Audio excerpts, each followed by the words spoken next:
சரி, தொடர்ந்து நம்ம கர்த்தருடைய வார்த்தைக்கு நேராக நம்ம போகலாம். உண்மையாகவே நான் நம்புகிறேன், கர்த்தரை தேடுகிறவர்களுக்கு கர்த்தர் ஒரு நன்மையும் குறைய வைக்க மாட்டார். ஆமென். அவர் விசுவாசத்துடன் உறுதியாக நீங்கள் தேடுங்க, நிச்சயமாகவே அவர் நம்முடைய வாழ்க்கையில் நன்மைகள் செய்வார். அல்லேலூயா, அல்லேலூயா. சரி, கர்த்தருடைய வார்த்தைக்கு நேராக நம்ம போகலாம். நம்ம இந்த வருஷத்தின் ஆரம்பத்திலிருந்து, நம்ம முதல் வாரத்திலிருந்து திருமணமும் குடும்பம் என்ற ஒரு தலைப்பில் நம்ம என்ன பண்ணுறோம், பேசி கொண்டு வருகிறோம். வருகிறவங்களுக்கு கண்டிப்பாக தெரிஞ்சிருக்கும் நம்ம என்ன பேசி கொண்டு இருக்கிறோம்னு சொல்லிட்டு. ஸோ இந்த திருமண வாழ்க்கையும் இந்த குடும்ப வாழ்க்கையும் ரொம்ப முக்கியம். காரணம் என்னென்னு கேட்டால், நான் என்ன விசுவாசிக்கிறேன் அல்லது பொதுவாக எல்லாருமே சொல்கிற கருத்து என்னென்னு கேட்டால், ஒரு குடும்பம் கரெக்டாக இருக்கும் என்றால் அந்த குடும்பத்தின் நிமித்தம் அந்த சமுதாயமே எப்படி இருக்குன்னா அருமையாக இருக்கும் நான் நம்புகிறேன். அல்லேலூயா. ஸோ உலகத்தை கரெக்ட் பண்ணுறது ரொம்ப கஷ்டம். உதாரணத்துக்கு பாருங்கள், ஒரு மனுஷங்கிட்ட வந்து ஒரு மேப்பு, ஒரு இந்தியா மேப்பை வந்து 4ஆக கிழிச்சு, ஒரு 5 6ஆக கிழிச்சு, ஒரு பஸ்ஸில் போல் ஒரு பையன்கிட்ட கொடுத்து, அந்த பையனை வந்து இதை வந்து நீ கரெக்டாக செட் பண்ணு அப்படின்னு சொல்லிட்டு சொல்லி கொடுத்தாங்களாம். கொடுத்த உடனே அவன் என்ன பண்ணான்னா, உடனடியே ஒரே ஒரு நிமிஷத்தில் அதை அப்படியே செட் பண்ணிட்டானான். அந்த மேப்பு கிழிச்சு 4 10 கிழிச்சு கொடுத்த அந்த மேப்பை டக் டக் டக் டக்குன்னு எது எங்கே வரணும்னு சொல்லிட்டு க்ளீனாக அருமையாக பண்ணிட்டானான். அப்போ அந்த டாஸ்க்கை கொடுத்து கேட்டாரா, எப்படிப்பா இது இவ்வளோ கஷ்டமான ஒன்றாச்சு, நீ எப்படி இவ்வளோ ஈஸியாக இந்த பஸ்ஸில் சால்வ் பண்ண, இந்த மேப்பை அங்கே கச்சன்னு இருக்குமே, எப்படி நீ கரெக்டாக அதை செட் பண்ணேன்னு கேட்டால், அவர் சொன்னாரா, அந்த மேப்புக்கு பின்னாடி வந்து ஒரு மனுஷனுடைய உருவம் இருந்துச்சு. அந்த மனுஷனுக்கு எனக்கு தெரியல, தலை எங்கே வரும், கை எங்கே வரும், கால் எங்கே வரும்ன்றது.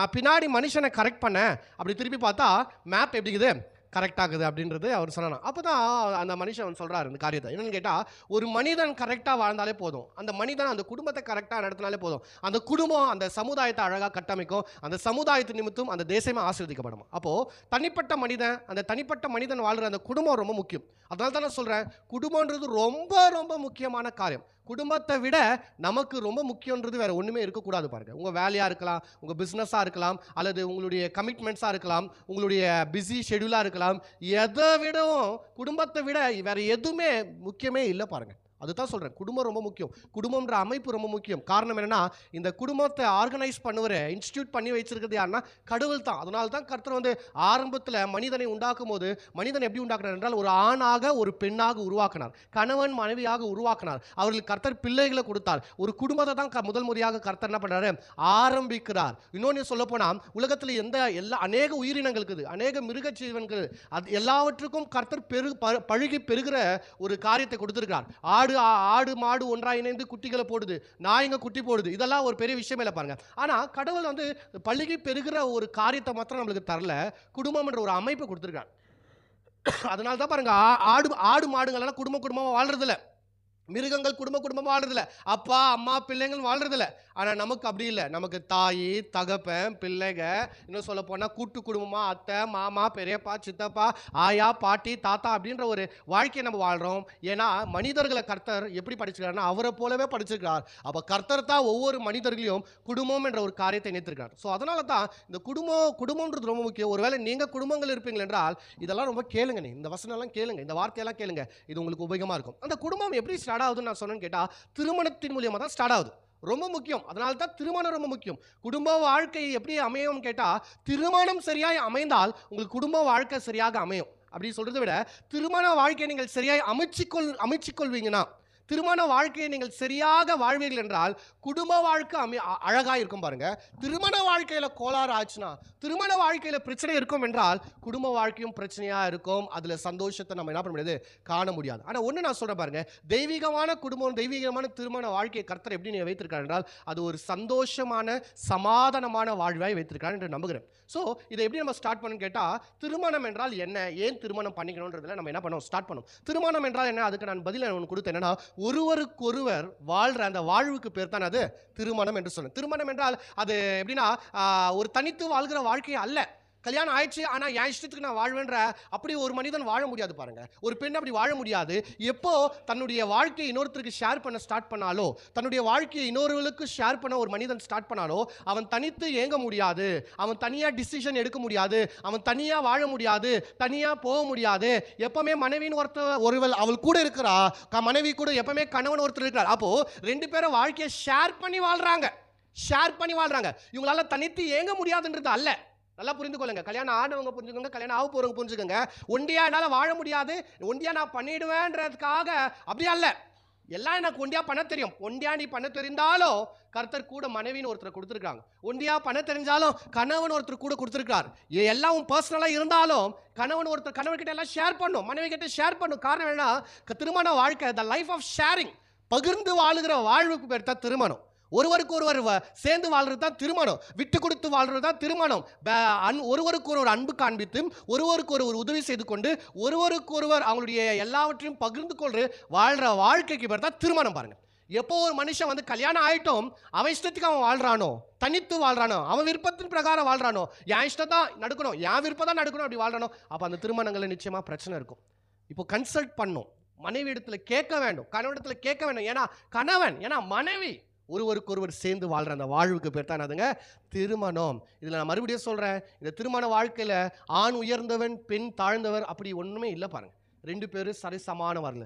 சில சமுதாயத்தில், சில என்ன ட்ரெடிஷ்னலில், கலாச்சாரத்தில் அந்த பெண்ணை பெண்ணை குறைந்தவளாகவும் ஆணை உயர்ந்தவராகவும், திருமணத்தில் ஆண்களுக்கு அதிக அதிகாரம் இருக்குது, பெண்களுக்கு எந்த அதிகாரம் இல்லைன்ற மாதிரி என்ன பண்ணுவாங்கன்னா கட்டமைப்பாங்க. ஆனால் அதெல்லாம் தவறு. பெண்ணோ ஆணோ திருமண வாழ்க்கையில் சமானம். ரெண்டு பேருக்கும் ஒரே உரிமை தான் இருக்குது, ரெண்டு பேருக்கும் ஒரே ரைட்ஸ் தான் இருக்குது, ரெண்டு பேருக்கும் ஒரே ரெஸ்பான்சிபிலிட்டி தான் இருக்குது. அப்போ இதை புரிந்து வாழும்போது வாழ்க்கை ரொம்ப சந்தோஷமாக இருக்கும்னு சொல்லிட்டு நான் நம்புகிறேன். சரி, இந்த திருமண வாழ்க்கை எப்படி வலிமையாகவும் வெற்றி உள்ள வாழ்க்கையாக மாறும்? அதுதான் நான் இங்கிலீஷில் சொன்னேன். What makes your marriage life strong and successful? உங்கள் திருமண வாழ்க்கையை எது ரொம்ப பலப்படுத்துகிறது, எது வலிமைப்படுத்துகிறது, எது வெற்றி உள்ள திருமணமாய் மாக்குதுன்னு சொல்லிட்டு நம்ம பார்த்து கொடுக்குறோம். போன வாரத்தில் நம்ம இதை பற்றி நான் பேசி கொண்டிருக்கேன். பாருங்கள், திருமண வாழ்க்கை எல்லாருக்குமே அமைது. கல்யாணம் யாருனா பண்ணிக்கலாங்க, யாருனா பண்ணலாம். ஒரு கல்யாண வயசு அவங்களோ கல்யாண வயசு ஆகிறவங்களுக்கு ஒரு ஆணுக்கு ஒரு பெண்ணு கிடைச்சா கல்யாணம் பண்ணிக்கலாம், ஒரு பெண்ணுக்கு ஆண் கிடைச்சா கல்யாணம் பண்ணிக்கலாம். அது மாத்திரம் போதும்னு நம்ம நினைத்து கொண்டிருக்கோம். ஆனால் திருமணத்துக்கு ஆண் கிடைச்சா போதும், பொண்ணு கிடைச்சா போதும்னு அநேக பேர் நினைத்து கொண்டிருக்காங்க. ஆனால் அது மாத்திரம் போதாது. திருமணம் பண்ணிக்கிறதுக்கு முன்னாடி ஏன் நான் திருமணம் பண்ணணும், திருமணம் பண்ணினா என் மனைவியை நான் எப்படி பார்த்துக்கணும், என் கணவனை எப்படி பார்த்துக்கணும், ஒருவேளை திருமணம் பண்ணி பிள்ளைகள் பிறந்தாங்கன்னா அந்த பிள்ளைகளை நான் எப்படி வளர்க்கணும், இவைகள் எல்லாவற்றையும் குறித்ததான அறிவை முதலாவது வளர்த்து கொள்ள வேண்டும். மோகத்துக்காகவும் காதலுக்காகவும் அல்லது ஒரு என்ன சொல்றதுன்னா ஒரு எமோஷனுக்காகவும் லவ் பண்ணிட்டேன், பார்த்த உடனே பிடிச்சிச்சு, எப்படியாச்சும் கரெக்ட் பண்ணி கல்யாணம் பண்ணிடணுன்ற அந்த நோக்கம் மாத்திரம் இருக்கக்கூடாது. பாருங்க, அப்படி இருந்தால் வாழ்க்கை ஃபெயிலியர் ஆகும். பாருங்க, வெறியும் ஒரு பெண்ணை அந்த பெண்ணுடைய அழகா பார்த்து ரொம்ப அழகாக்கிறா, எப்படியா கல்யாணம் பண்ணிக்காம விடக்கூடாது. ஐயோ நல்ல வேலை கிடைச்சிச்சு, அவருக்கு செட்டில் ஆகிட்டுக்கிறாரு, எப்படியாச்சும் அவனை கல்யாணம் பண்ணால் போதும், நான் செட்டில் ஆகிடுவேன், அது நோக்கமாக இருக்கக்கூடாது. பாருங்கள், அந்த நோக்கம் பணத்துக்காகவும் அழகுக்காகவும் ஆடம்பரத்துக்காகவும் கண்ணுக்கு ரொம்ப பிடிச்சிச்சு அதுக்காகவும் நம்ம கல்யாணம் பண்ணால் வாழ்க்கையின் கதி அப்படியே முடிஞ்சிடும். பாருங்கள், வாழ்க்கையின் நோக்கத்தை புரிஞ்சுக்கணும். மனிதன் தனிமையாக இருப்பது நல்லதில்ல. அதனால தான் கர்த்தர் எல்லாருக்கும் ஒரு துணையை கொடுக்குறாரு. ஏன் துணையை கொடுக்குறாரு? கல்யாணம் பண்ணி ஒண்டியாக சுற்றுறதுக்காக அல்ல. மனிதனுக்குள்ள கர்த்தர் அநேக நோக்கத்தை வைத்திருக்கார். அந்த நோக்கத்துக்கு ஒரு சப்போர்ட்டிவ் தேவைப்படுது. பாருங்கள், ஒரு கணவனுக்கு மிகப்பெரிய கர்த்தர் ஒரு வேலையை கொடுக்குறார். அந்த வேலைக்கு துணையாக தான் மனைவி. அவன் மனைவியை தனியாக வேலை செய்யணுன்னு, கணவன் பாட்டில் வேலை செய்யணும், உனக்கு எனக்கு சம்மதம் இல்லை, உனக்கு எனக்கு பேச்சு இல்லை அப்படின்னா அப்போ அது திருமண வாழ்க்கையே இருக்க முடியாது. அப்போ ஒருவருக்கு ஒருவர் புரிந்து கொண்டு ஒருவருக்கு ஒருவர் சப்போர்ட் பண்ணி வாழும்போது அந்த வாழ்க்கை வெற்றியாக இருக்குன்னு நான் பார்க்குறேன். பாருங்க, ஸோ இந்த திருமண வாழ்க்கை எது ரொம்ப ஸ்ட்ராங் ஆக்குது? இவங்க நீடோடியாய் ஒன்றாய் வாழும்படியாய் எது எது எது காரணமாக இருக்குது? What are the elements and what are the compound that they live the life with happy and successful? எந்த காரியம் இவங்க வாழ்க்கையை ஸ்ட்ராங்காகவும் சக்ஸஸ்ஃபுல் ஆகுதுன்னு சொல்லிட்டு நம்ம பார்த்தோம். போன வாரத்தில் நான் 2 சொன்னேன், அதை நான் மறுபடியும் சொல்லிட்டு இந்த வாரம் அந்த கடைசி காரியத்தை கண்டினியூ பண்ணுறேன். ஒரு திருமண வாழ்க்கை எது ஸ்ட்ராங் ஆகுதுன்னா 3 காரியம் ரொம்ப ஸ்ட்ராங் ஆகுது. முதலாவது என்னன்னு கேட்டால் அன்பு. எதை பற்றி பேசுகிறேன்னு கேட்டால், இது கல்யாணத்துக்கு முன்னாடி ஒரு ஆணு பெண்ணுக்கு வருது அல்ல, கல்யாணத்துக்கு அப்புறம் ஒரு ஆணு பெண்ணுக்கு வருது. பார்த்தீங்களா, அதுதான் உண்மையான காதல். காதலிக்கிறேன்னா வயசு பையங்க அதனால தாங்க அப்படின்னா இல்லை. காதல் நான் நம்புகிறேன், வசனத்தின் பிரகாரம் நான் நம்புகிறேன். ஒரு ப்ராக்டிக்கலாக காதல் என்றால் என்னன்னு கேட்டால், ஒரு பொண்ணோ ஒரு பையன் கல்யாணம் பண்ணிக்கினாங்க, இதுக்கப்புறம் அவங்களுக்குள்ளே இருக்குது பார்த்தீங்களா, அதுதான் காதல். அதுதான் என்னது? அதுதான் ஒரு இராட்டிக் லவ்னா அதுதான். அப்போ கணவன் மனைவிக்குள்ளே இருக்கிற அந்த அன்புக்கு பேர் தான் என்னன்னா காதல். இந்த காதல் இருக்குது பார்த்தீங்களா, இந்த அன்பு இருக்குது பார்த்தீங்களா, இந்த அன்பு தான் இவங்க நீடோடி வாழ்றதுக்கு ஒரு ஃபவுண்டேஷனாக இருக்குது.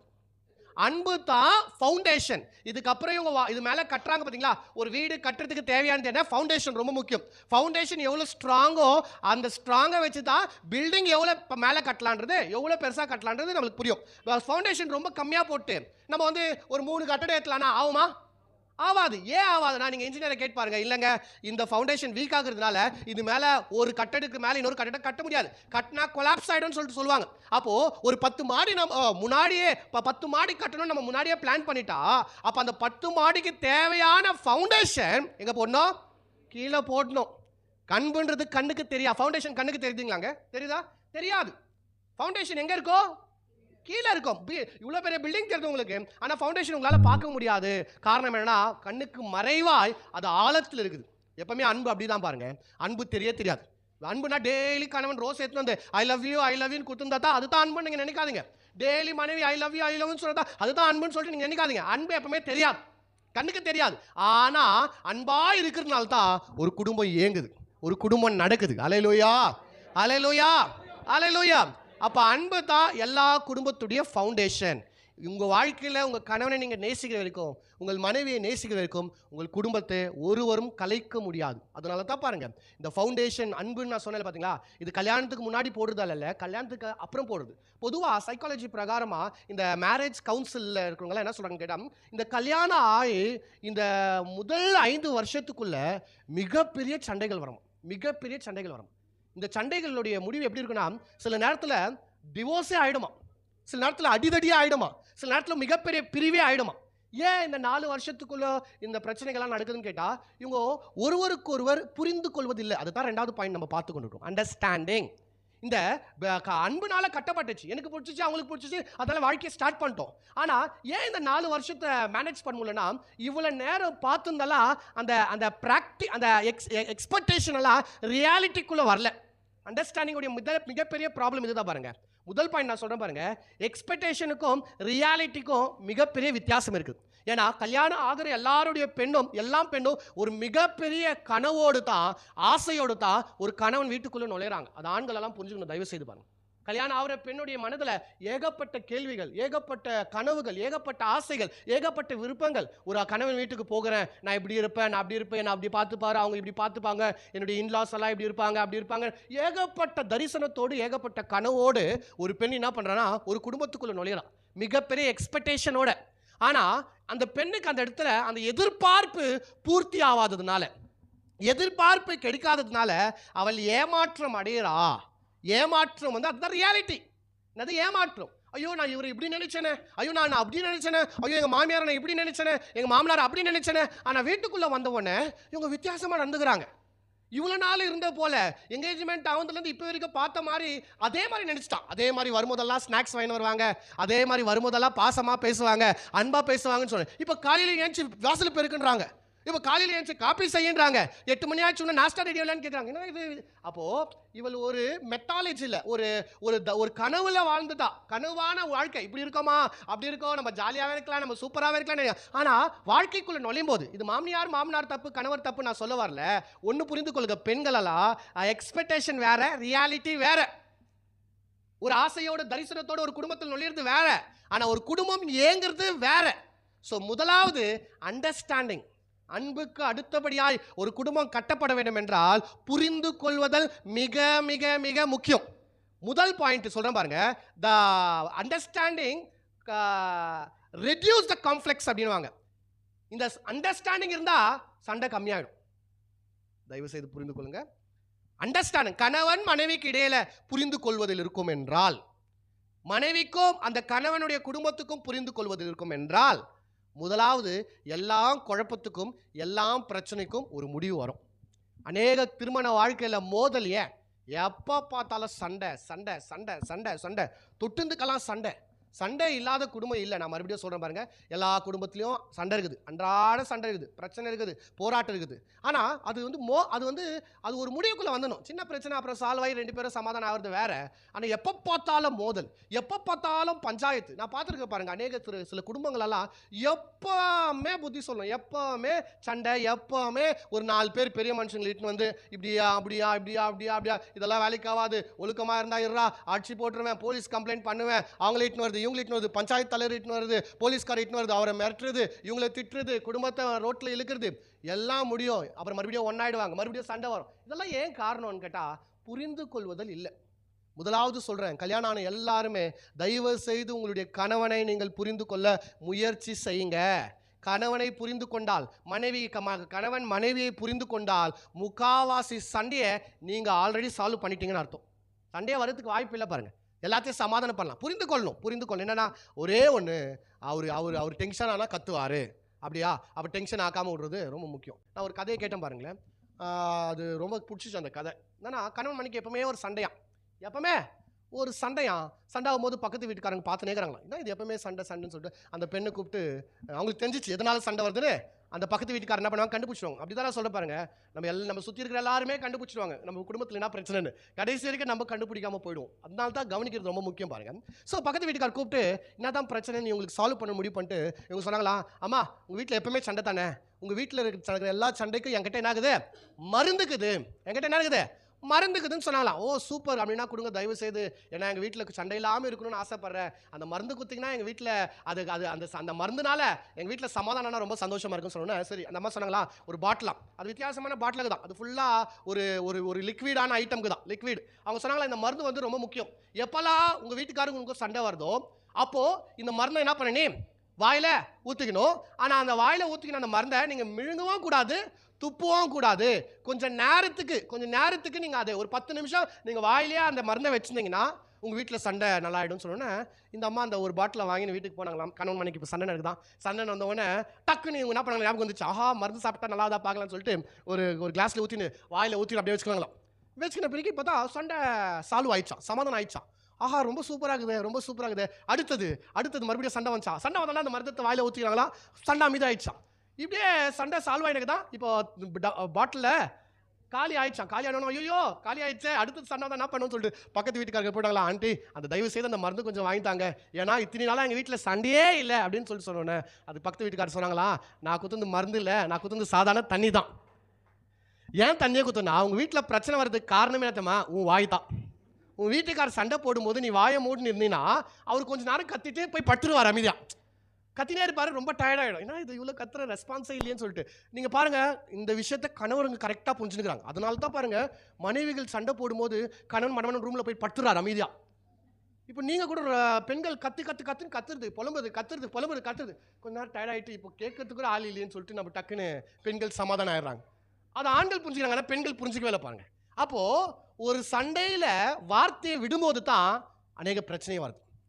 கணவன் கோவப்படும் போது மனைவி சும்மா சைலண்டாக விட்டுட்டாலே சண்டை சமாதானம் ஆகிடும். அது எக்ஸ்டெண்டே ஆகாது. அடிதடி, வெளியே போகிறது, எதிர் வீட்டுக்காரர் வந்து தடுக்கிறது, அதெல்லாம் நடக்கவே நடக்காது. ஆனால் அப்போது காரணம் என்ன, அண்டர்ஸ்டாண்டிங்கில் முதல் காரியம் நான் சொன்னேன், பிரச்சனைகளை என்ன பண்ணாது, குறைக்கும். அடிதடிகளை, மோதல்களை குறைக்கும். ரெண்டாவது காரியம் இந்த அண்டர்ஸ்டாண்டிங்கில் என்னன்னு கேட்டால், ஒருத்தர் பேசும்போது இன்னொருத்தர் கவனிக்கணும். பக்கத்தில் பார்த்து சொல்லுங்கள், ஒருத்தர் பேசும்போது இன்னொருத்தர் கவனிக்கணும். கணவன் பேசும்போது ஃபஸ்ட்டு மனைவி என்ன பண்ணணும், காதை கொடுத்து கவனிக்கணும். அவர் பேசும்போதே சும்மா இரு எல்லாம் எனக்கு தெரியும் அப்படின்னு பேசுனா கணவனுக்கு கண்டிப்பாக கோவம் வரும். அதே போல் மனைவி பேசும்போதும் சில கணவன் என்ன பண்ணணும், கவனிக்கணும். மனைவி பேசும்போது கணவன் பேசுறது இல்லை, ஆனால் அது பாருங்க கேட்காத மாதிரியே டிவி சவுண்டு ஜாஸ்தி வச்சுடுவாங்க, இவங்க சத்தமாக பாட்டு இருப்பாங்க. மனைவி பிரச்சனை என்னன்னா, கணவன் பேசும்போது கூட பேசுது.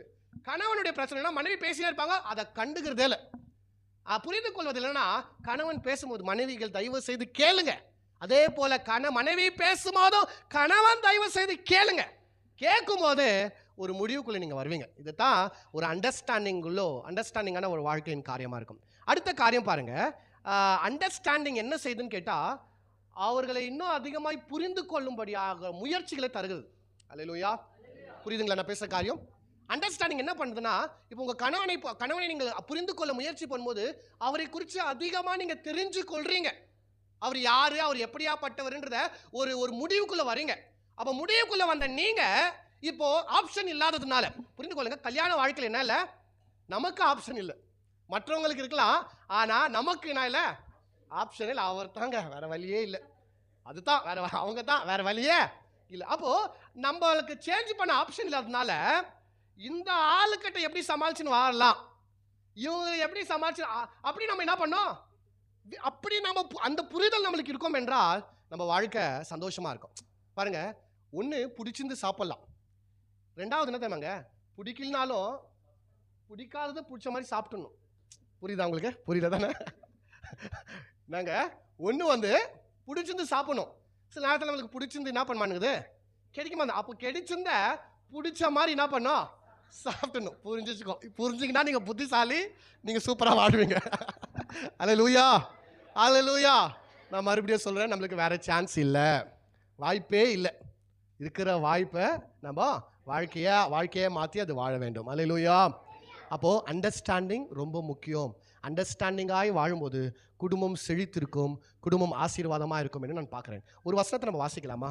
1 பேதுரு 3ஆம் அதிகாரம். போன வாரத்தில் நம்ம பார்த்தோம், ஆனால் மறுபடியும் பார்க்கலாம். 1 பேதுரு 3வது அதிகாரம் 7வது வசனத்தை பார்க்கலாம்.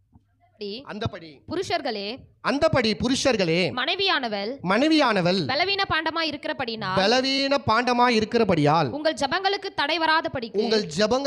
தடை வராதபடிக்கு நீங்கள் விவேகத்தோடு அவர்களுடனே வாழ்ந்து உங்களுடனே கூட அவர்களும் நித்திய ஜீவனாகிய கிருபையை சுதந்தரித்துக் கொள்ளுகிறவர்கள் ஆனபடியாலும்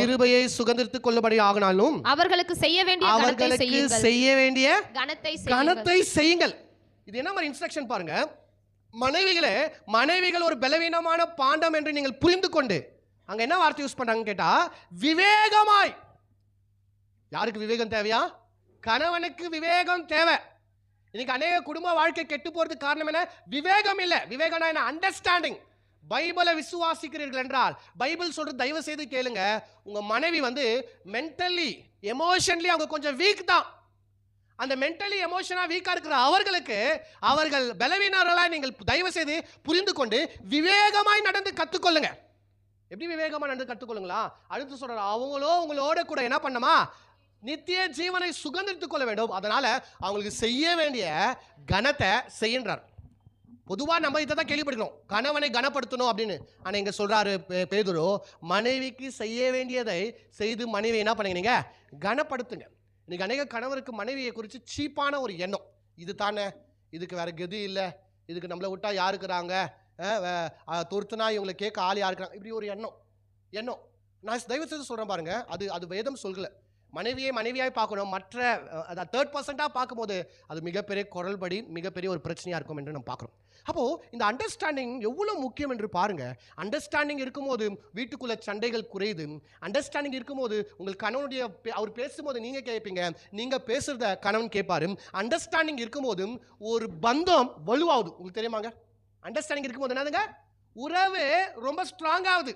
நான் ஒருவரை ரொம்ப ஸ்ட்ராங்காக புரிந்து கொண்டிருக்கிறேன்னா அப்போ எங்களுடைய உறவு எவ்வளோ ஸ்ட்ராங்காக இருக்குதுன்னு யோசிச்சு பாருங்க. என் மனைவிக்கு இதுதான் பிடிக்கும் அப்படின்னு சொல்லிட்டு நான் வாங்கி வைக்கிறேன். என் மனைவி வந்தோன்னா ஆஹா இதை தான் நான் எதிர்பார்த்துருந்தேன் அப்படின்னு சொல்லும்போது அப்போது எங்களுடைய உறவு எவ்வளோ, அந்த யூனிட்டி எவ்வளோ பந்தம் ஸ்ட்ராங்காக இருக்கும். சில பேர் பாருங்க, அதுக்கு விருப்பம் அது பண்ணிட்டோம், என் விருப்பம் நான் பண்ணுறேன் அப்படின்னு சொல்லி புரிந்து கொள்வது இல்லாதனால இவங்களுடைய யூனிட்டி இருக்குது பார்த்தீங்களா, இவங்களுடைய ஐக்கியம் இருக்குது பார்த்தீங்களா, அது விடவே அது என்னாவது இல்லை, ஒன்றாக இணையத்தில். அதனால தான் பாருங்க, சில மனைவிகள் இவன் வேலைக்கு போயிட்டாலே நல்லா இருக்குமே யோசிப்பாங்க. ஆமாம், யோசிச்சு பாருங்க. லீவில் ஒரு 3 நாள் வீட்டில் இருக்கிறாருன்னா, ஐயோ இவருக்கு வேற லீவா, தலை துண்ணுவாரு அப்படின்னு சில மனைவிகள் இருப்பாங்க. சில மனைவிகள் பாருங்க, அவங்க அம்மா வீட்டுக்கு போகிறதுல ரொம்ப ஆர்வமாக இருப்பாங்க. ஐயோ எப்போ போகலாம். அப்போ இதெல்லாம் என்னத்துக்காக காரணம்? நான் சொல்கிறேன், கணவனை அதிகமாக நேசிக்கிற மனைவி, கணவனை அதிகமாக புரிந்து கொண்ட மனைவி போன்னு சொன்னா கூட போகாது. போன்னு சொன்னா கூட, ஏன் நான் போனோம், நான் இங்கே தான் இருப்பேன், நான் போக மாட்டேன்ற மாதிரி அப்படி தான் இருப்பாங்க. எப்போ நீங்கள் நல்லா புரிஞ்சுக்கோங்க, எப்போ அவங்க அப்பா வீட்டுக்கு போனோன்னு துடிக்கிறாங்களோ அண்டர்ஸ்டாண்டிங் கரெக்டாக இல்லை. எப்போ வந்து இவர் லீவ் போட்டாலே தலைவலிங்க, ஏன் தான் இவருக்கு லீவ் விடுறாங்களோ தெரில அப்படின்னா அதுவும் புரிந்து கொள்வது சரியா இல்லை. ஸோ தயவு செய்து புரிந்து கொள்ளுங்க. 2 பேருக்குள்ள இருக்கிற இந்த புரிந்து கொள்வதல், ஒருவருக்கு ஒருவர் அண்டர்ஸ்டாண்ட் பண்ணி வாழும்போது அந்த வாழ்க்கையில் ஒரு தெய்வீகமான சமாதானம் இருக்கும்னு சொல்லிட்டு நான் நிச்சயமாய் நம்புகிறேன். அடுத்தபடியால் கணவன் மனைவிக்குள்ளே புரிந்து கொள்வது அதிகமாக இருக்கும் என்றால் இவங்களுக்குள்ளே இருக்கிற கம்யூனிகேஷன் அதிகமாக ஆகும்.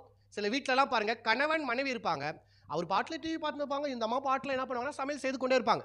இப்போ என்ன பேசுறதுக்கு என்ன இல்லை, ஒன்றுமே இல்லை. நீங்கள் நல்லா புரிஞ்சுக்கொள்ளுங்க. இந்த லவ் மேரேஜ் ஆகிறவங்களுக்கெல்லாம் உங்களுக்கு புரியும் நான் நினைக்கிறேன். கல்யாணத்துக்கு முன்னாடி பேசினே இருப்பீங்க. ஆனால் கல்யாணத்துக்கு அப்புறம் பேசுறதுக்கு ஒன்றுமே இல்லாதது மாதிரி இருக்கும். ஆனால் நான் சொல்கிறேன் பாருங்க, கல்யாணம் ஆன தம்பதியர்கள் ஒருவருக்கு ஒருவர் அதிகமாக புரிந்து கொள்ளும்போது அவங்க அதிகமாக பேசினே இருப்பாங்க. பார்த்துருக்கீங்களா? பேசினே இருப்பாங்க. ஒன்றா மார்க்கெட் நடந்து போவாங்க, ஒன்றா இருப்பாங்க, ஒன்றா வீட்டில் இருப்பாங்க, ஒன்றா வாக்கிங் போவாங்க, ஒன்றா சாப்பிடுவாங்க. அநேக காரியங்களை அவங்க என்ன பண்ணுவாங்க, ஷேர் பண்ணுவாங்க. எவ்வளோ அழகான ஒரு வாழ்க்கை பாருங்கள். நான் அதுதான் சொன்னேன், உண்மையான காதலர்கள்லாம் யார்? நல்லா ஜீன்ஸ் பேண்ட் டிஷர்ட் போட்டுன்னு புல்லட்டில் உக்காந்து அல்லது பைக்கில் உக்காந்து நல்லா ஊர் சுற்றுறாங்க பார்த்தீங்களா, அவங்க இல்லை காதலர்கள். 60-65 வயசு ஆகிட்டு தாத்தாவுக்கு மண்டியில் முடியே இல்லை, எல்லாம் வழுக்கத்தில் ஆயிடுச்சு. ஆயாவுக்கு எல்லாம் வெள்ள முடி, பல்லெல்லாம் கொட்டிடுச்சு, மூஞ்செல்லாம் சுருக்கமாயிடுச்சு, தள்ளாடுனுக்கிறாங்க. 2 பேரும் ஒன்றா கை பிடிச்சி நடக்கிறாங்க பார்த்தீங்களா, 2 பேரும் ஒன்றா பேசுகிறாங்க பார்த்தீங்களா. அதுதான் உண்மையான ஒரு அன்பு விதிக்கப்படும். ஒரு வசனத்தை வாசிங்க பார்க்கலாம். நீதிமொழிகள் 24 ரொம்ப முக்கியமான வசனம், தயவு செய்து எல்லாரும் நீங்கள் பார்க்கணும். நீதிமொழிகள் 24 வாசிங்க பார்க்கலாம். 3ஆம் வசனம் 4ஆம் வசனம். வீடு ஞானத்தினாலே கட்டப்படும், விவேகத்தினாலே நிலைநிற்கப்படும். ஒரு வீடு நிலை நிற்கும் என்றால் அது எப்படி நிலை நிற்குமா? விவேகத்தினால தான் நிலை நிற்கும். இந்த வசனத்தை நம்ம இன்னொரு நாள் பார்க்கலாம் கண்டிப்பா. ஆனா விவேகத்தினால வீடு என்ன பண்ணுமா? நிலை நிற்குமா? நிலை நிற்கும்னா எப்படியா? ரொம்ப காலம் இந்த வீடு இருக்கணும்னா ஸ்ட்ராங்கா கட்டணும். அந்த ஸ்ட்ராங் தான் என்ன? அண்டர்ஸ்டாண்டிங். சும்மா கல்யாணம் ஒரு நாள் பண்ணி அடுத்த நாள் விட்டு போகிறது அல்ல, ஒரு மாதத்தில் விட்டு போகிறது அல்ல. கல்யாணத்துக்கு தேவையான பொருட்களெல்லாம் கொடுக்குறது, கல்யாணத்துக்கு தேவையான எல்லா மேக்கப் எல்லாம் பண்ணிக்கிறது, அப்புறம் கல்யாண வாழ்க்கை சந்தோஷம் இல்லாமல் போகிறது, அதல்ல திருமண வாழ்க்கை. திருமணம் என்றால் நல்லா புரிந்து கொள்ளுங்க, it is not a wedding, it's a marriage. நான் வெட்டிங்கை பற்றி பேசல. திருமணம், வெட்டிங் என்றால் என்ன? திருமணம் விழா. அது ஒரு நாள் சம்பவிக்கிற ஒரு காரியம். அன்னைக்கு மனைவி பட்டு புடவை தான் கட்டினிருப்பாங்க, அன்னைக்கு கணவன் சூட்டை தான் போட்டுருப்பாங்க. ஆனால் திருமணம் என்பது திருமண விழாவில் திருமண வாழ்வு. ஒன்றொன்றாய் அநேக வாழ்க்கை, அநேக வருடங்களாய் சாகிற வரைக்கும் ஒன்றா வாழ்கிற அந்த வாழ்க்கை பேர் தான் திருமணம். அப்போ அதுக்கு என்ன தேவையா? உன்னுடைய திருமண வாழ்க்கை நிலைநிற்க வேண்டும் என்றால் புரிந்து கொள்வது. மனக்கசப்போடு பல்ல கடிச்சு வாழ்றவங்களும் இருக்கிறாங்க. பல்ல கடிச்சு வாழ்ற வாழ்க்கை ஒரு சக்சஸ்ஃபுல்லான திருமண வாழ்க்கை அல்ல. விவேகத்தோடு வாழ்ற வாழ்க்கை தான் ஒரு சக்சஸ்ஃபுல்லான வாழ்க்கை. அப்போ கணவனுக்கு தெரியணும் மனைவி குறித்து, மனைவிக்கு தெரியணும் கணவனை குறித்து. அப்போ இவங்க 2 பேருக்குள்ள சண்டை இருக்காது, இவங்க 2 பேருக்குள்ள பந்தம் ஐக்கியம் அதிகமாகும், இவங்க 2 பேருக்குள்ள பேச்சுவார்த்தை அதிகமாக இருக்கும், இவங்க 2 பேரும் சமாதானத்தோடு வாழ்வாங்க. இன்னும் சொல்ல போனால் இவங்க 2 பேர் ஆசீர்வாதமாக இருப்பாங்க. அப்போ அவர்களை பார்த்து தான் love knots make a successful marriage. வெறியும் காதல், வெறியும் அன்பு தான் சக்சஸ்ஃபுல் மேரேஜை கொண்டு வரனா? இல்லை. அந்த அன்போட கூட இந்த புரிந்து கொள்வதும் இருக்கணும். இந்த புரிந்து கொள்வது தான் நீண்ட நாட்கள் நீங்கள் வாழும்படியே உதவி செய்யுது. அடுத்ததுக்கு நம்ம போயிடலாம் வேகமா. முதலாவது அன்பு ஒரு ஃபவுண்டேஷன் போல. அன்பு என்னங்க? ஃபவுண்டேஷன். 2வது புரிந்து கொள்வது தான் உங்கள் திருமண வாழ்க்கையை நீண்ட காலம் கட்டுது. 3வது காரியம் ரொம்ப முக்கியமான காரியம், சொல்லுங்க, விட்டு கொடுத்தல். எத்தனை பேர் விட்டு கொடுக்குறீங்க? ஆமென். யாருடைய சத்தம் அது? ஓ சூப்பர், விட்டு கொடுக்குறேங்க. அதனால தானே பார்த்தேன் நான் சாம் எங்கே சொல்லணும். சரி ஓகே. 3வது காரியம் என்னங்க? விட்டு கொடுது. முதலாவது அன்புனால இந்த அன்புனால குடும்பத்தின் அஸ்திபாரத்தை போடுறோம். 2வது புரிந்து கொள்றதுனால இதை நம்ம என்ன பண்ணுறோம்? நிலை நிற்கிறோம். 3வது இந்த விட்டு கொடுக்கறதுனால நம்ம நீடோடி சந்தோஷமாய் வாழ்கிறோம். அல்லேலூயா. எத்தனை பேருக்கு புரியுது நான் பேசுகிறேன்? காம்ப்ரமைஸ்ன்னு சொல்லிட்டு இங்கிலீஷில் சொல்லுவாங்க. என்னது? காம்ப்ரமைஸ். மறுபடியும் புரிஞ்சுக்கொள்ளுங்க. அன்புனால குடும்பத்தினுடைய அஸ்திபாரத்தை போடுகிறோம். அன்புனால என்ன நடக்குதுன்னா கல்யாணத்தில் அதுதான் ஒன்லி ஃபவுண்டேஷன். அது வெறும் ஃபவுண்டேஷன். ஃபவுண்டேஷன்லேயே வாழ்ந்துருங்களா பார்த்துக்கிறீங்களா நீங்கள்? ஃபவுண்டேஷன் மாத்திரம் போட்டுன்னு அது மேலேயே நான் தங்க முடியாது. கட்டடத்தை கட்டணும். கட்டடம் தான் என்னங்க? கட்டடம் தான் என்னன்னு கேட்டால் புரிந்து கொள்வது. இப்போ கட்டடம் கட்டிட்டு மேலே ஒரு ரூஃப் போடுறாங்க பார்த்தீங்களா, வெயில் வராதபடி, மழை வராதபடி. அப்போ அது என்ன தெரியுமாங்க? பிரச்சனைகளுக்கு அடையாளமாகுது. பிரச்சனை உள்ள நுழையக்கூடாது என்றால், மழை வரக்கூடாதுன்னா நான் என்ன பண்ணணும்? கூரை போடணும். ஃபவுண்டேஷன் போட்டேன், அன்புனால ஃபவுண்டேஷன் போட்டேன், புரிந்து கொள்வதனால கட்டடத்தை நான் என்ன பண்ணேன்? எழுப்பிட்டேன். இப்போ மழை வந்தால் உள்ள கூட வருது. காரணம் என்ன? நான் 4 பக்கம் செவுறு தான் கட்டினேன், மேலே கூரையை போட மறந்துட்டேன்.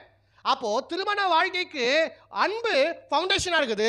திருமண வாழ்க்கைக்கு புரிந்து கொள்வது அதை சுற்றியில் இருக்கிற ஒரு சுவராக இருக்கிறது. ஆனால் அந்த சுவருக்கு மேலே என்ன தேவைன்னு கேட்டால் ஒரு கூரை வேணும். அந்த கூரை தான் என்னன்னு கேட்டால் ஒருவருக்கு ஒருவர் விட்டு கொடுத்து வாழுகிற வாழ்க்கை. Compromise life. ஏன் விட்டு கொடுக்குற வாழ்க்கை ரொம்ப முக்கியம் அப்படின்னு கேட்டால், பிடித்து வாழ்கிற வாழ்க்கையில் சுயநலம் இருக்கு. புரிந்து கொள்ளுங்க தயவு செய்து.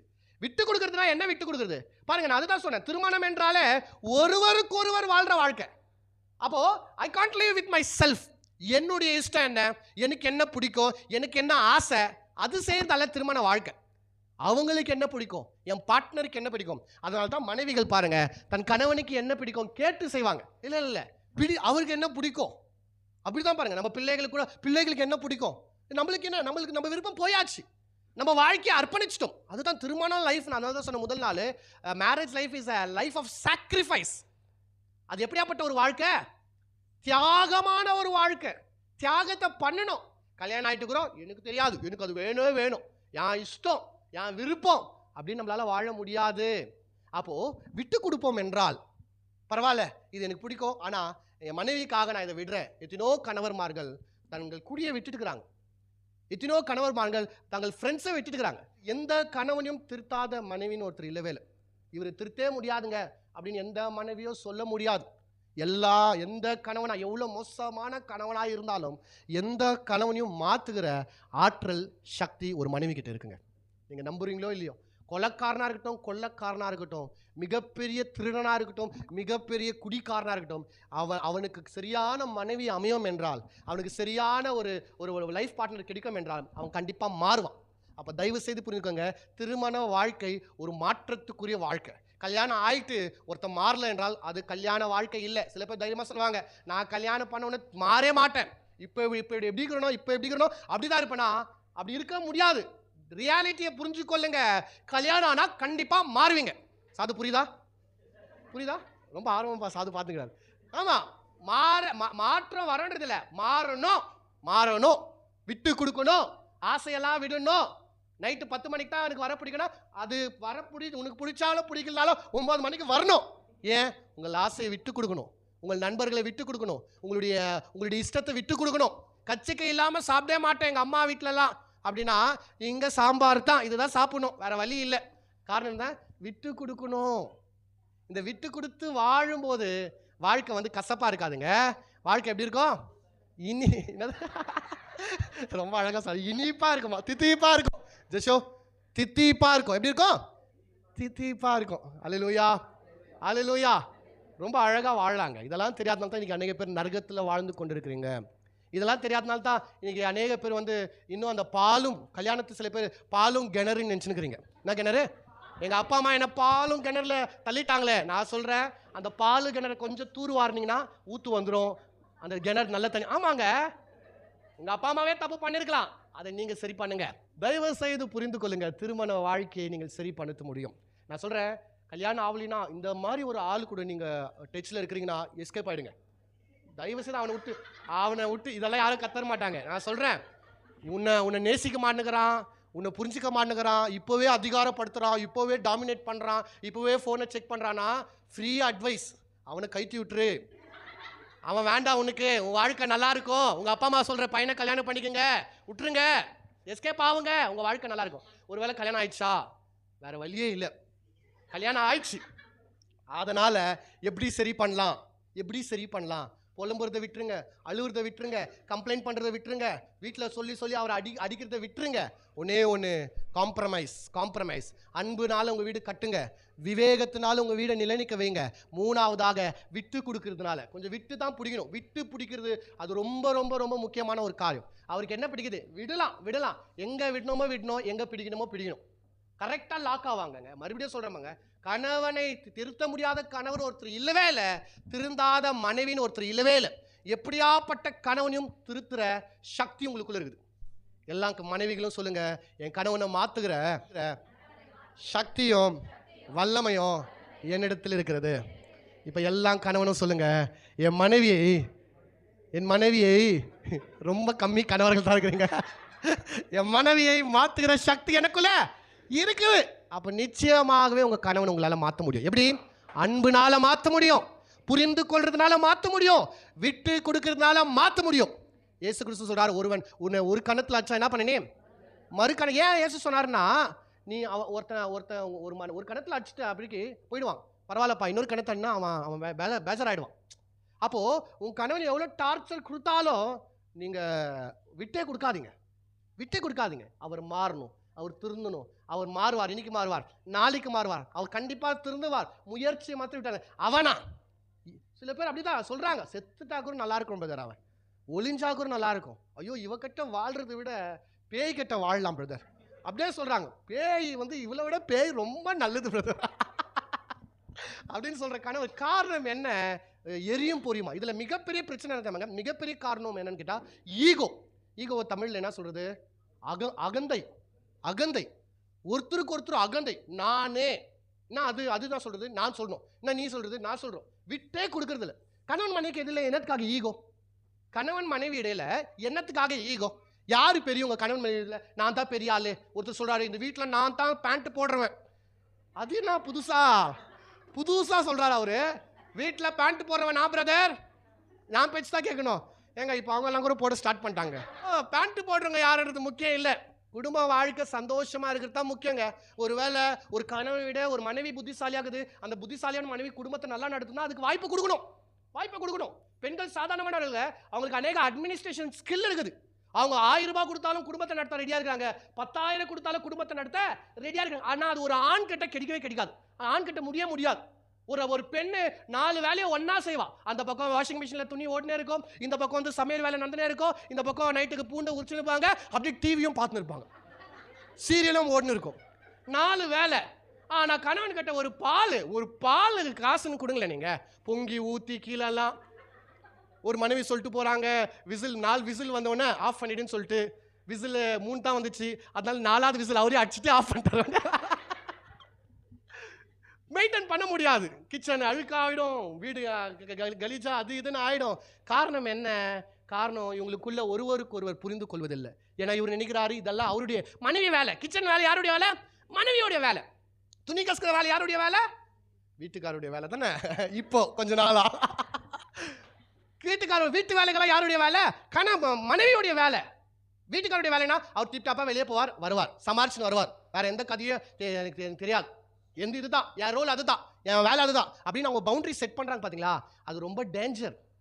வேலையை பிரிச்சு இது உண்டு இது எந்துன்னு அந்த குடும்பம் நல்லா இருக்காது. நம்ம வீடுன்னு பார்க்குவோம் என்றால், என் வீடுன்னு பார்க்குவோம் என்றால் அந்த வீடு நல்லா இருக்கும். பாருங்க, அந்த வீடு எப்படி இருக்கும்? நல்லா இருக்கும், சூப்பரா இருக்கும். அதுதான் சொல்றேன் நான். ஒரு குடும்பத்துல விட்டு கொடுத்தல் ரொம்ப முக்கியம். உங்களுடைய ஆசையை விட்டு கொடுங்க, உங்களுடைய விருப்பத்தை விட்டு கொடுங்க. எதற்காக, யாருக்காக விட்டு கொடுக்க போறீங்க? உங்க கணவனுக்காக தான் விட்டு கொடுக்க போறீங்க. உங்களுக்கு நல்லா வெளியே சுத்தணும்னு ஆசையா இருக்கலாம் கணவனுக்கு, ஆனா மனைவிக்காக விட்டு கொடுங்க. பிள்ளைய பார்த்துக்கொள்ளுங்க. ஒரு பிள்ளைய வச்சுன்னு சாப்பாடு செய்யறது சாதாரண விஷயம் நினைக்கிறீங்களாங்க? முடியாத ஒரு காரியம். ஒரு கணவனால அது முடியாது. ஆனா ஒரு தாய் பண்றாங்க. பிள்ளைகளை வளர்க்குறது அவ்வளோ கஷ்டமான ஒரு காரியம். ஆனால் பிள்ளைகளை வளர்க்குறாங்க, வீடை பார்த்துக்கிறாங்க, வீட்டில் சமைக்கிறாங்க, வீட்டு வேலைகள் எல்லாம் செய்கிறாங்க. அந்த மனைவியை ஹானர் பண்ணுற கணவர்கள் இருக்கணும். அதே போல உங்களுக்காக நீங்க நல்லா இருக்கணும், பிள்ளைங்க நல்லா இருக்கணும், ஓடி ஓடி சம்பாதிக்கிறாரு, கஷ்டப்படுறாரு, எத்தனையோ அவமானம், எத்தனையோ டென்ஷன், எத்தனையோ தலைவலிகள், அவ்வளோ பிரச்சனையோடு வீட்டுக்கு வராரு. வந்தவனு கொஞ்ச நேரம் உட்கார விடுங்க. கேஸ் காலி ஆயிடுச்சு, போயிட்டு வேணாம். தக்காளி காலி ஆயிடுச்சு, பூண்டு காலி ஆயிடுச்சு, வெங்காயம் காலி ஆயிடுச்சு, 3 நாள் ஆச்சு கறி எடுத்து. அவங்க ஃபோன் பண்ணாங்க, இவங்க ஃபோன் பண்ணாங்க. டென்ஷன் ஏத்தாதீங்க. ஒருவருக்கு ஒருவர் புரிந்து கொண்டு விட்டு கொடுத்து வாழுங்க. விட்டு கொடுக்குற வாழ்க்கை என்றைக்குமே இழக்கிற வாழ்க்கை அல்ல. மறுபடியும் சொல்ற பாருங்க, நம்ம யாருக்காகவும் விட்டு கொடுக்க போறது இல்லை. இந்த தேசத்துக்காக என் சொத்தை நான் விட்டு கொடுக்குறேன் அப்படியெல்லாம் நம்ம பண்றதில்ல. பண்றோமா? என்னுடைய ஒரே பையனை மிலிட்ரிக்காக, நான் தேசத்துக்காக மிலிட்ரிக்கு அனுப்புறேன் அப்படி நம்ம பண்றோமா? இல்லை. யாருக்காக நான் விட்டு கொடுக்க போறேன்? என் மனைவிக்காக தான் நான் விட்டு கொடுக்க போறேன். அதை புரிஞ்சுக்கோங்க. என் பிள்ளைகளுக்காக தான் விட்டு கொடுக்க போறேன். என் கணவனுக்காக தான் நான் விட்டு கொடுக்க போறேன். வேற யாருக்காக நான் விட்டு? அந்த மெச்சூரிட்டி உங்களுக்கு இருக்கும் என்றால் உங்க திருமண வாழ்க்கை அமோகமா இருக்கும். அதை ஒருத்தரும் டிஸ்டர்ப் பண்ணவே முடியாது, தடை பண்ண முடியாது. நீங்கள் ஆசீர்வாதமாகவே வாழ்வீங்க. அல்லேலூயா, அல்லேலூயா. பக்கத்தில் பார்த்து சொல்லுங்க, விட்டு கொடுத்து வாழுங்க.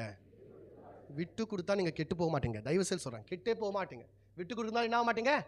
கெட்டு போகவே மாட்டீங்க. ஒரே ஒரு வசனத்தை வாசிச்சு நான் என்ன பண்றேன், முடிச்சிடறேன். டைம் ஆயிடுச்சு எனக்கு தெரியுது, ஆனால் நான் முடிச்சிடறேன். ஒரே ஒரு வசனத்தை வாசிங்க. எபேசியர் 5:21.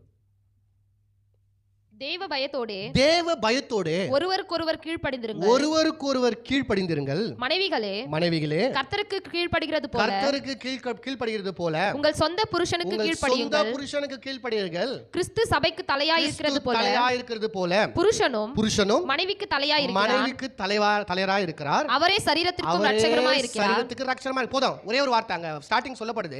Submit to one another out of reverence for the Christ. கிறிஸ்துவுக்குள்ள ஒருவருக்கு ஒருவர் என்ன பண்ணுங்க?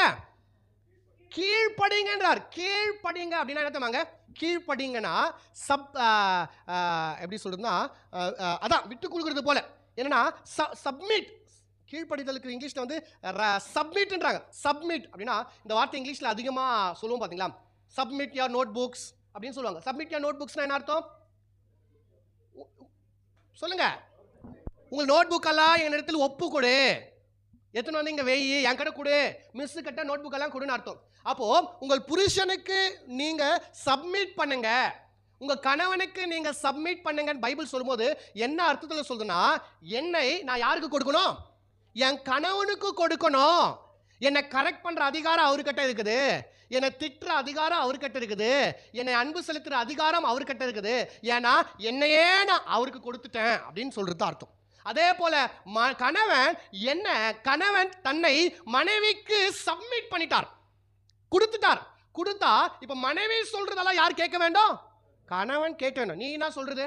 நீ சொன்னா நான் தான் இந்த வீட்டில் ஆம்பளை, நான் சொல்றதா அது வேலைக்கு ஆகாதுங்க. சில நல்ல மனைவிகள் சில நல்ல புத்தியை கூட சொல்லுவாங்க நல்ல நேரத்தில். அதை கேட்கும் போது உங்க வாழ்க்கை அமோகமா இருக்கும். இன்னைக்கு அநேக கணவர்கள் கெட்டு போறதுக்கு காரணம், கணவன் நாசனம் ஆகிறதுக்கு காரணத்தவங்க மனைவி பேச்சை கேட்கறது இல்லை. அவ சொன்னா நான் கேட்டணுமா, நான்லாம் அப்படி இல்லை இப்படி இல்லைன்னு சொல்றாங்க. இல்லைங்க, கணவன் மனைவிக்கு கீழ்பட்டு இருக்கணும். அதே போல மனைவியும் தன் கணவனுக்கு கீழ்பட்டு இருக்கும்போது வாழ்க்கை ஆசீர்வாதமாக இருக்கும். அப்போ ஒரு திருமண வாழ்க்கை எப்படி ஸ்ட்ராங் ஆகுது? இது நீங்க மறுக்கவே கூடாது. இன்னைக்கு கூட உங்க வாழ்க்கை திருமண வாழ்க்கையை அழகுபடுத்த முடியும். எப்படி? முதலாவது அன்பு இருக்க வேண்டும். கணவன் மனைவியை நேசிங்க, மனைவி கணவனை நேசிங்க. காதலிக்கிற கல்யாணத்துக்கு முன்னாடி வருகிற அன்பெல்லாம் அது பொய்யான அன்பு, அதெல்லாம் ஒரு சின்ன ஒரு அஃபெக்ஷன், அதெல்லாம் வந்து ஒரு உண்மையான காதல் அல்ல. அது கண்டிப்பாக கல்யாணம் அனுப்பிக்க மாறிடும். ஆனால் கல்யாணத்துக்கு அப்புறம் ஒருவருக்கு ஒருவர் நேசிக்கிறீங்க பார்த்தீங்களா, அதுதான் உண்மையான அன்பு. ரெண்டாவது, ஒருத்தருக்கு ஒருத்தர் அதிகமாய் புரிந்து கொள்ளுங்க, அதிகமாக உட்காந்து பேசுங்க, அதிகமாய் நேசிங்க, அதிகமாக அன்பு செலுத்துங்க, அதிகமாய் ஒன்றா இருங்க. அது உங்களுக்கு சந்தோஷமாக இருக்கும் நான் நம்புகிறேன். மூணாவது காரியம், விட்டு கொடுத்து வாழுங்க. என்னதான் உங்களுக்கு பிடிச்சிருந்தாலும் அது கணவனுக்கு பிடிக்காத பட்சத்தில் அது வேண்டாம். என்னதான் உனக்கு பிடிச்சிருந்தாலும் அது மனைவிக்கு பிடிக்காத நேரத்தில் அது வேண்டாம். அது குடியாக இருக்கட்டும், கெட்ட பழக்கமாக இருக்கட்டும், கெட்ட உறவாக இருக்கட்டும், கெட்ட நண்பர்களாக இருக்கட்டும், என் மனைவிக்காக என் பிள்ளைகளுக்காக இதெல்லாம் நான் விட்டுறேன். இதெல்லாம் என் சந்தோஷத்தெல்லாம் நான் விட்டுறேன். நான் போகிற கிளப்புக்கு போகிறது விட்டுறேன், ஊர் சுற்றுறது விட்டுறேன், கெட்ட பழக்கங்களை விட்டுறேன். ஏன்னா என் வாழ்க்கையை நான் யாருக்காக கொடுத்தேன்? மனைவிக்காக நான் கொடுத்துட்டேன். மனைவிக்காக விட்டு கொடுத்து வாழ்வேன். அந்த வாழ்க்கை ஆசீர்வாதமாக இருக்கும். அந்த குடும்பம் சமாதானத்தோடு வாழ்வாங்க. தொடர்ந்து அடுத்த வாரம் பேசலாம். கர்த்தர் உங்களை ஆசீர்வதிப்பார். ஆமென்.